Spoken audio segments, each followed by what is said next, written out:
Assalamualaikum, selamat datang di Wacana. Waalaikumsalam warahmatullahi wabarakatuh. Hari ini kita akan masuk ke sebuah perbincangan yang menurut saya sangat inti ya dalam membentuk karakter seorang muslim.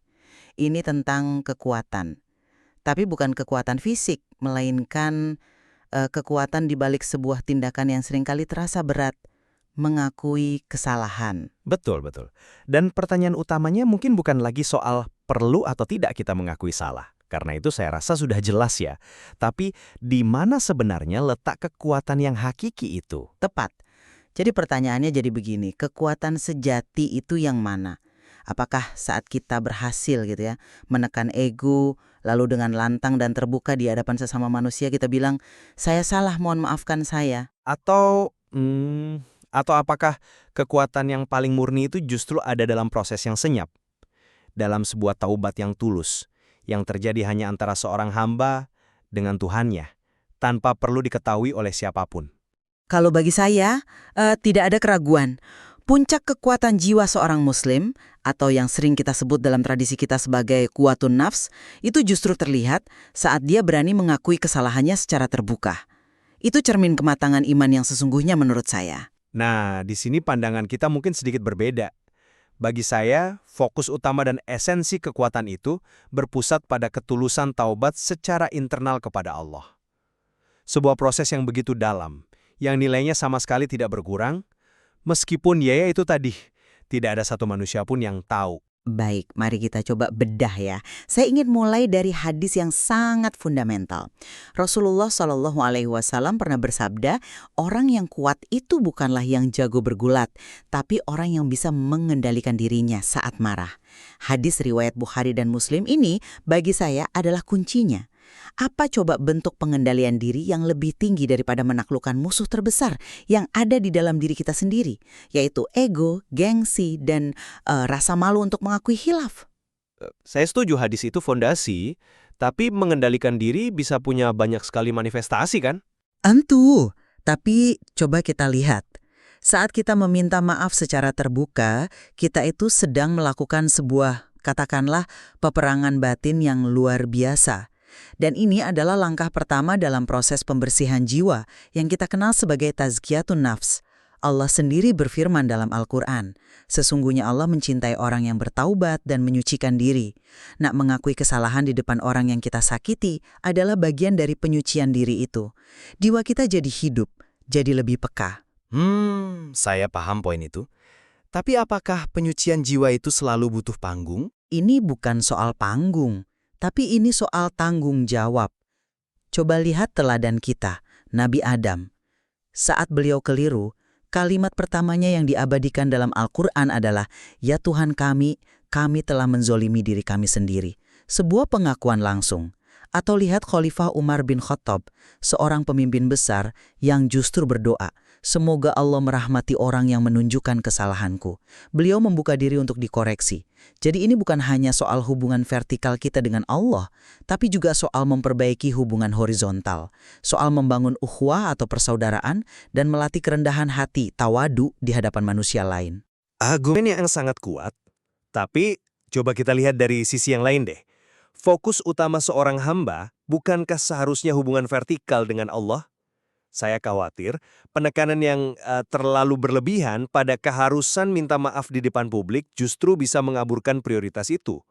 Pada akhirnya yang akan dinilai di hari kiamat itu hati kita, bukan citra kita di mata manusia. Allah berfirman, pada hari ditampakkan segala rahasia. Yang terpenting di hari itu adalah kita datang dengan qalbun salim, hati yang selamat dan bersih. Tapi bagaimana hati bisa bersih kalau masih ada urusan yang belum selesai dengan manusia lain? Nah, ini poin krusialnya. Ada bahaya tersembunyi yang sangat besar dalam pengakuan publik, yaitu riya, keinginan untuk pamer kesalehan. Di zaman klarifikasi via media sosial sekarang ini, batasan antara tulus minta maaf dan sekedar damage control untuk menjaga reputasi itu tipis sekali.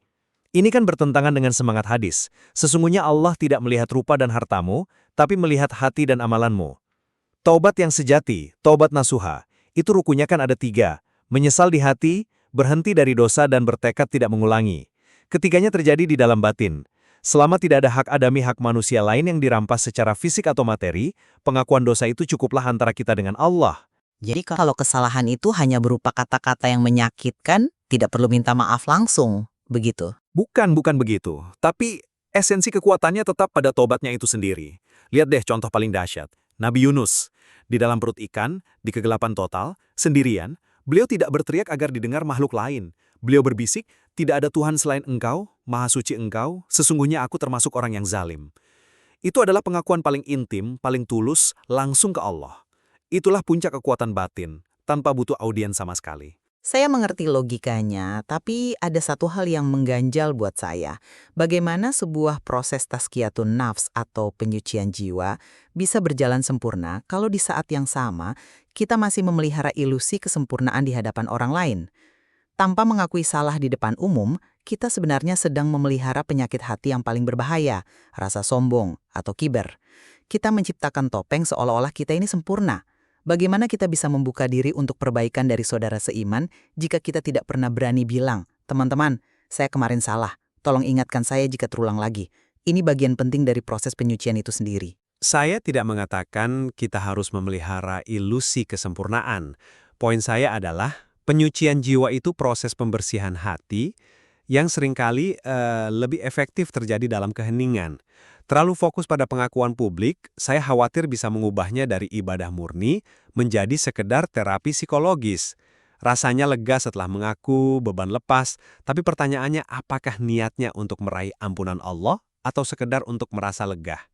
Ketika Allah berfirman menyukai orang yang menyucikan diri, itu merujuk pada proses batin yang bisa sangat-sangat personal. Mengukur kesucian jiwa seseorang dari seberapa sering ia bikin status permintaan maaf di media sosial, wah itu bisa menjadi tolok ukur yang sangat dangkal.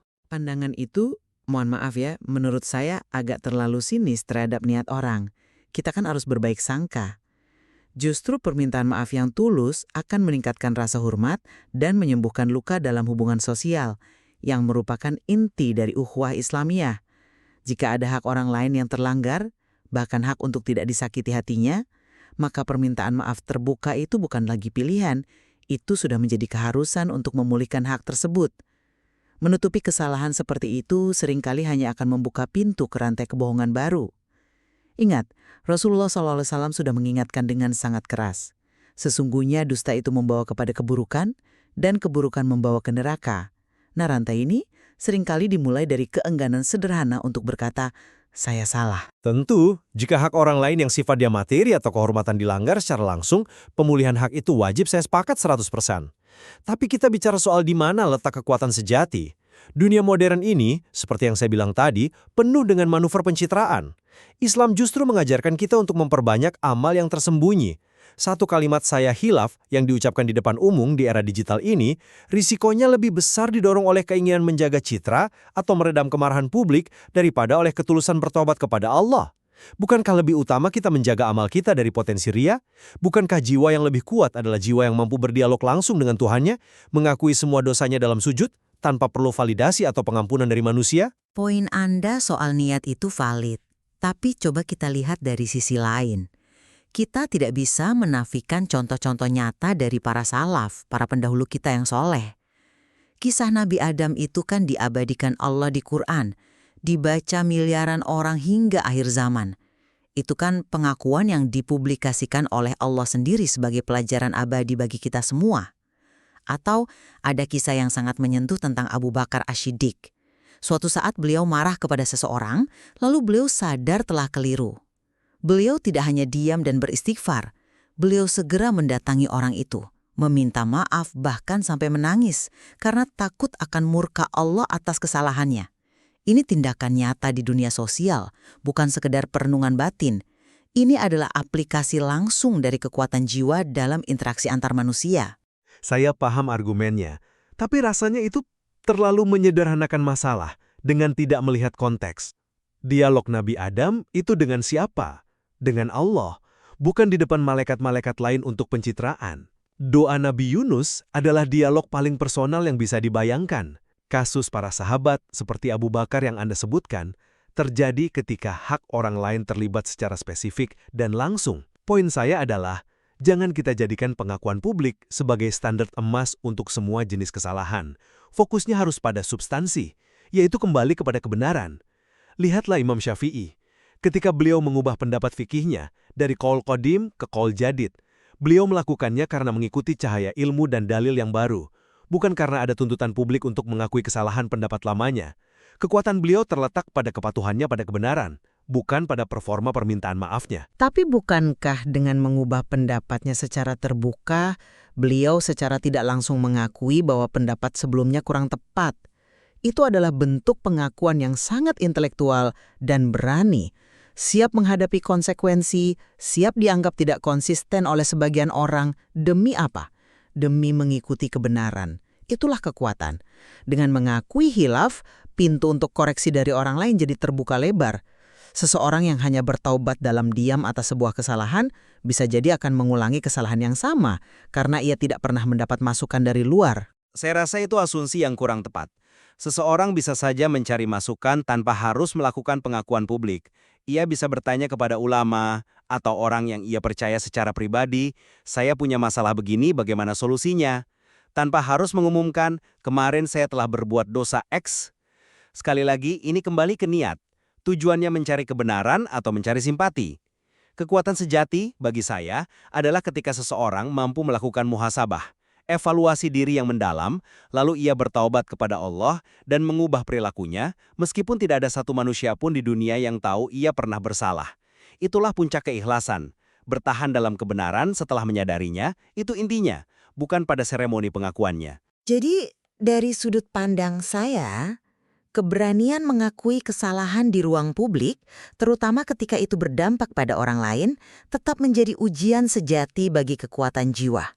Tindakan itu secara aktif memerangi ego, membangun kembali jembatan sosial yang mungkin retak, dan merupakan manifestasi nyata dari kerendahan hati tawadu yang sangat dicintai Allah.